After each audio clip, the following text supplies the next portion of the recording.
Peace. Welcome to Soulful Sundays. Soulful Sundays, where we embark on a conversation to get us in touch with our soul. Now, last month we talked about forgiveness. Forgiving others, forgiving ourselves, forgiving intentions, and also forgiving our own expectations. This month, we're going to get into what those expectations are protecting us from.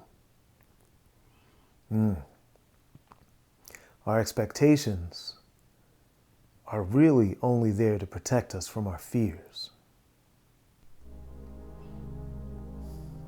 You could spend your whole lifetime pondering that one, analyzing it.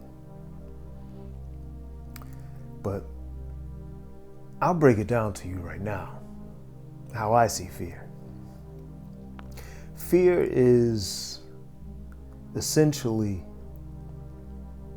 fighting against the concept of death. That's it. That is what fear is. Fear is pretty much, I don't want to die. That's it. And that's fair. Do we know what happens when we die? How many of us have done it and come back and talked about it?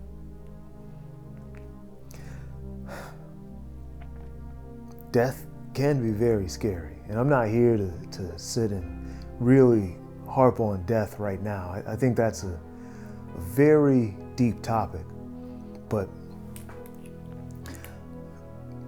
all of our fears are us trying to evade death in some way. Now you may say, well, how?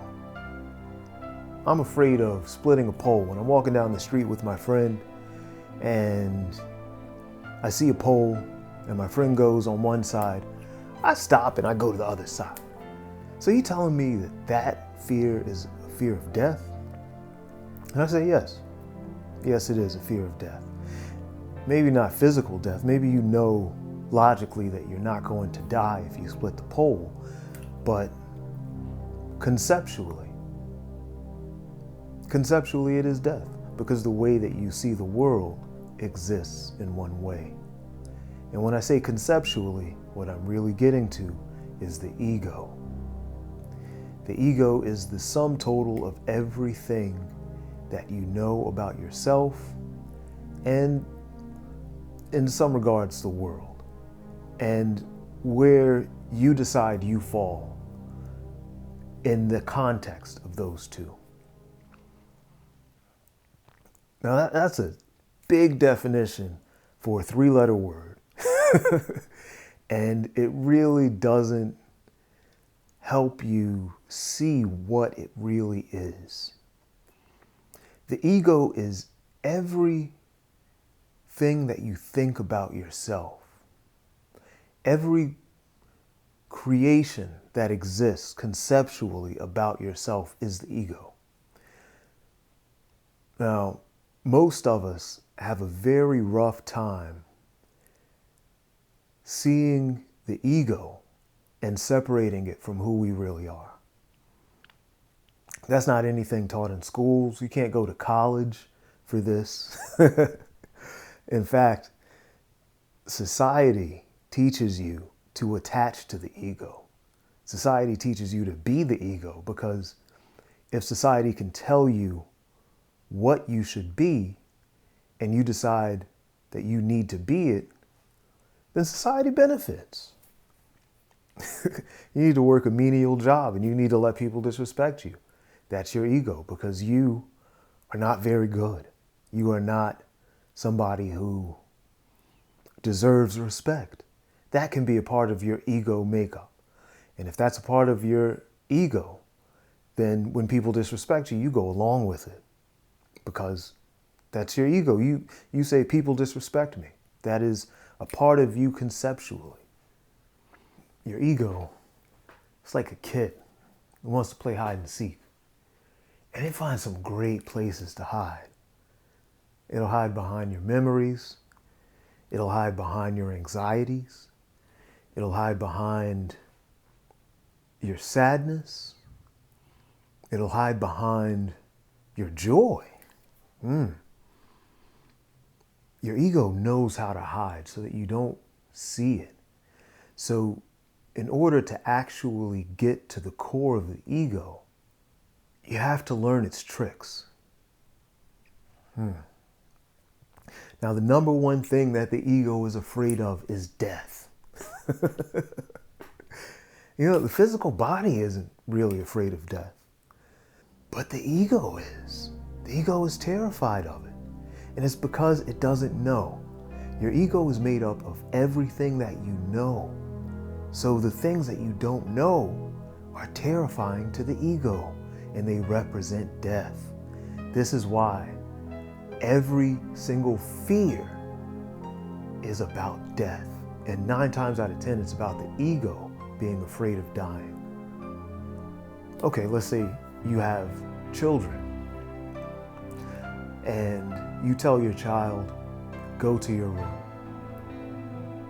And your child says, well, I'm not done working on this project. I need to finish this project.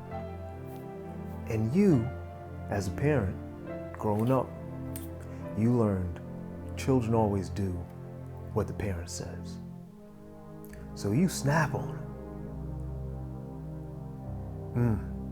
That's your ego being afraid of dying. Your ego is afraid of a child having something smart to say. Ooh. Do you get what I'm saying? This is the key.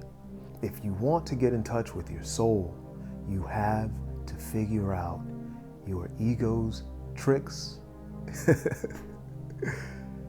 and its fears. And it's different for everybody. It's different for everybody. I could tell you my ego's tricks. I could tell you where my ego hid, but it might be different for you, especially if you had a different upbringing. And my culture was Augusta, Georgia. You know what I'm saying? I didn't grow up wealthy. I grew up, we made ends meet, but hey, I lived in the projects for some years. My upbringing was different than a lot of people's. And so my ego hides behind different places. Your ego might pump you up. Your ego might be, oh, I'm great. I'm this and I'm that, right? That's what we think about ego. We think, oh, I'm better than everybody. But that's just one side. The ego has many sides and many faces. Yeah, sure, it's boisterous and cocky and all those words you want to say, but it can also be timid. I don't like to talk to people. I'm shy. That's ego. Do you get what I'm saying?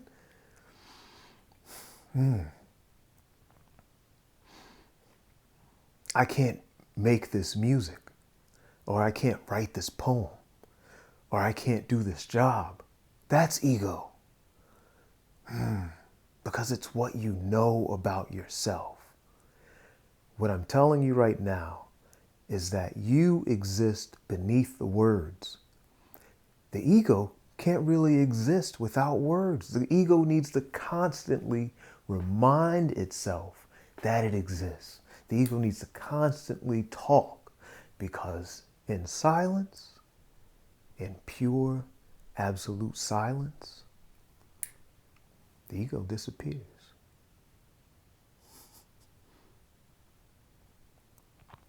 I think that's enough for today. Next week, we're going to continue on with the ego and also fear, because these two go hand in hand. Peace. See you next week on Soulful Sundays.